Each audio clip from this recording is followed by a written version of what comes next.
Noob's Guide to Better Aim in Battlefield 4. So I've been building a new PC over the last few days, ready for Battlefield 4.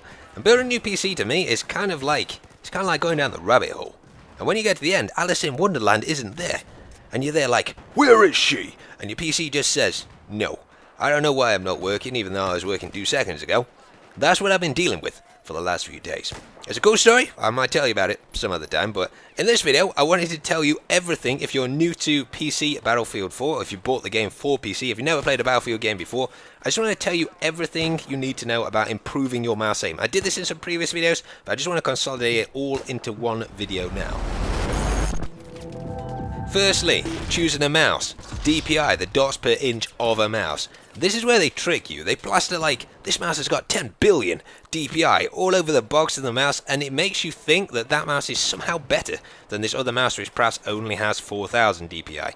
That is not the case whatsoever. The dots per inch of a mouse, the DPI, is nothing to do with the accuracy of the mouse. That's actually determined by the frames per second that the sensor reads off your mouse mat. All DPI means, if you're looking at buying a mouse, and that's what you'll see on the box because they always write it in big letters on there, is if you move an inch on your mouse mat with an 8000 DPI mouse, it will move twice as far on screen, your cursor will, as if you move that same inch with a 4000 DPI mouse. That's all it means. It's basically just another type of sensitivity. That doesn't answer how much DPI is enough though. If you play off, say, a really high sensitivity, like 4 inches for a 360 degree turn, which is just, that's insanely high. I've never seen anybody with anything higher than that. You still only need 3000 DPI to do that with a 1600p monitor, and you need even less DPI if you're only using a 1080p monitor. So anything above 3000 DPI is basically overkill. The next thing you need to look for is the polling rate of the mouse. This is basically how often your mouse communicates with the USB port in your computer. A good gaming mouse will have this at 1000 Hz, so you really want one with that. As whether or not your mouse should have a tail, I personally stick with wired mice. I always think there could be some interference between your mouse and the wireless receiver if you've got a wireless mouse, and it's also got to kind of transfer the signal into your PC, and I can't see how that would be quite as quick as it going just along a USB cable. Optical versus laser sensors. I've always felt that laser sensors are sort of a bit of a gimmick. It's like if somebody wanted to sell you a shark, they'd more easily sell you a shark with lasers on, right, rather than a shark with, say, opticals on. I think that's kind of what mice companies are doing, because the only advantage of a laser sensor is it lets you have a potentially higher DPI. But as I've said, if you buy an optical mouse with 4000 DPI, you don't need any more than that. It's just total overkill. Laser mice also tend to be a little bit picky about the surfaces you use them on, but in terms of accuracy, a laser mouse, even though the name suggests that it might be, is no more accurate at all than an optical mouse. In fact, some laser mice are less accurate than optical mice. The last thing you need to watch out for when you're buying a mouse is mice that are too smart for themselves. I mean, it's a mouse. It shouldn't be doing the thinking in this relationship. But some mice have something built into them called mouse correction.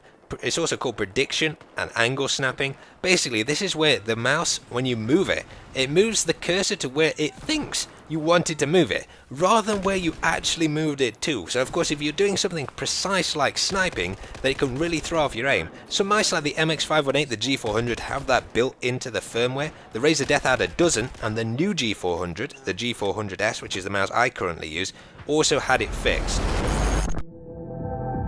Mouse size, shape and comfort. Now there are basically 3 types of grip you can have when you're holding onto a mouse, and this will determine which type of mouse you want. To find out which grip is the best for you, you basically just need to put your hand on a mouse and find out which one feels the most comfortable to you. I personally would say that the most used grip is the palm grip, and that's the one that I use. Jack uses it, Ravic uses it. Level Cap uses a fingertip grip, so you can get good with either one. So in the end, it really is up to you. How do you find the best mouse for you though? It's actually quite simple. You abuse Amazon. They've got a really good returns policy, at least in the UK, so within 14 days you can basically send anything back with virtually no repackaging fee if they charge that at all, and they even come and collect some stuff straight from you. So what you want to do is you want to buy, say, 3 or 4 different mouse mats, a couple of good ones you might want to try. There's a SteelSeries QCK Heavy, which is one that Jack and I use. There's also the Razer Goliathus Alpha, which is the one that Ravic uses. They're quite big mats, but there are a couple that you might want to try out. But you also want to buy, say, 4 or 5 different types of mice at the same time as you buy the mouse mats, and then just try them all out together and just send back the ones that don't feel comfortable in your hand, because no matter what reviews say, you do not know if a mouse is perfect for you until you've actually held it in your hand. Just so you know what to look for when you're comparing different types of mice, I thought I'd tell you the deciding factors for me when I was choosing between the Death Adder and the G400S. The first thing is the profile of the mouse, sort of how flat it lies. I prefer mice that are kind of raised up more. They kind of snuggle into your hand. They're a bit more cozy, like the G400Ss. The Death Adder always feels like it's sort of quite a way away from the actual palm of the hand, the way that I hold it.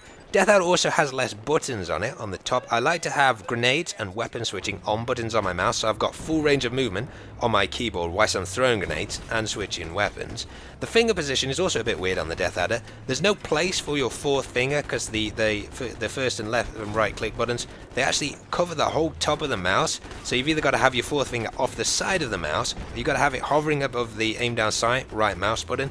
So sometimes you can accidentally press that, but the G400S, it's actually got a strip on the top where you can rest that fourth finger. Having said that, the Death Adder does have better materials. It's got some incredible, like rubber just straight off the plant, not tannerized rubber like a lot of mice have. So it's just incredibly grippy on the sides of the Death Adder. So if you pick up your mouse a lot, if you play with a low sensitivity, then it could be good for that. Finding your perfect sensitivity in game. There's three things which affect sensitivity: the DPI of your mouse, Windows sensitivity, and also the in-game sensitivity. I leave my DPI at 400, I leave the Windows sensitivity at 6, which is the middle, and I just change my in-game sensitivity so that I get the same sensitivity in every game, because if you've got the same in every game, you build muscle memory a lot quicker. A couple of things you need to do first. You need to go into the Windows settings and disable Enhanced Pointer Precision, because that'll make your mouse feel a bit sloopy. And also you need to apply the MarkC Mouse Fix, which is in the description. That gets rid of Windows acceleration. Even if you like having acceleration on, it's worth getting rid of that, because then you haven't got acceleration on top of acceleration. You don't want acceleration-ception. Damn jokes.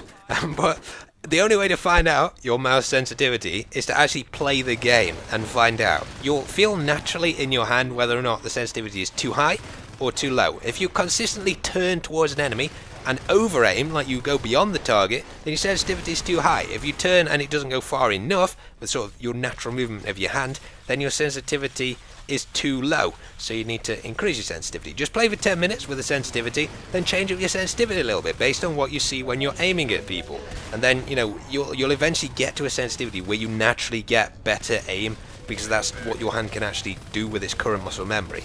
You might have wondered as well why I was showing Natural Selection 2 there, over that bit of commentary. It's because Natural Selection 2, I think, is the best game for learning what your sensitivity should be. The guns have no recoil, they're 100% accurate when you're playing as Marine, as you can see. So in other games, you've got to sort of count for recoil and figure out whether it's that that's putting off your aim. In Natural Selection, there is none of that. That does leave a question though. How do I transfer my sensitivity if I want to train in Natural Selection 2 to other games? There's actually a website called mousesensitivity.com, which I put in the description, that will let you change your sensitivity between a lot of common games to 3 decimal places of an inch. So we're talking about the exact sensitivity from one game to another. And I hope you guys support that website, because I tell you, it's going to be one of the most useful websites for PC gamers, I think, ever. So make sure to check it out. Thought I'd end with some miscellaneous tips, which aren't to do with your mouse, but are to do with sort of improving your aim generally in games. The first thing is you need to get rid of input lag. Now, you've seen I play on Ultra because I just don't care. I like epic moments, and they're more epic in Ultra. So I'm not all about the mouse aim, but if you want perfect mouse aim, you need to turn off in Battlefield 4 ambient occlusion, anti-aliasing, and VSync, because if you have those on, your mouse will feel it'll feel like custom mouse, as you've heard me say in previous videos, so make sure you turn those off. Also, you get better frames per second by using Windows 8.1. That is why I've been upgrading over this last few days. There's like a 20% increase in Battlefield 4 from Windows 7 because it supports DirectX 11.1. And people will tell you, at least some people, that frames per second don't matter. Trust me on this. The higher frames per second you've got, even if it's more than the hertz of your monitor, the refresh rate of your monitor, it will feel smoother, and your aim will be easier to do. Just trust me on this. It's not debatable. It is just the case. Any professional player will tell you this. The last thing is, 120Hz monitors give you an aim advantage.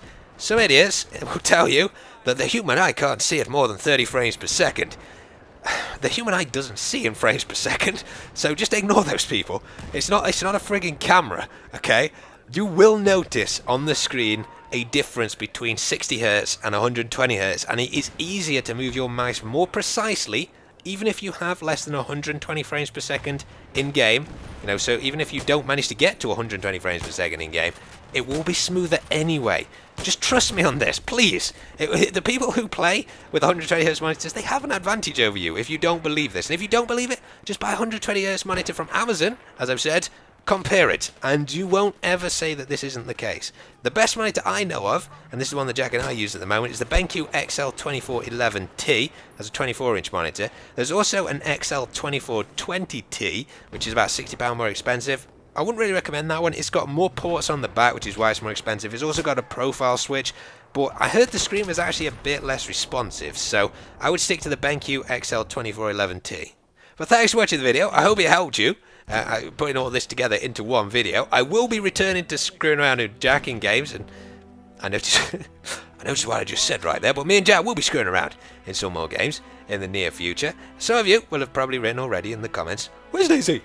And if you're wondering, I will put it up before the end of the weekend. I have been actually working on an episode. I've got to finish off the intro cinematics though. They've got to be done, so you've got to get those sorted. But other than that, it should be up before the end of the weekend. But thanks for watching, guys. Hope you enjoyed the video. I'll see you in the next chapter.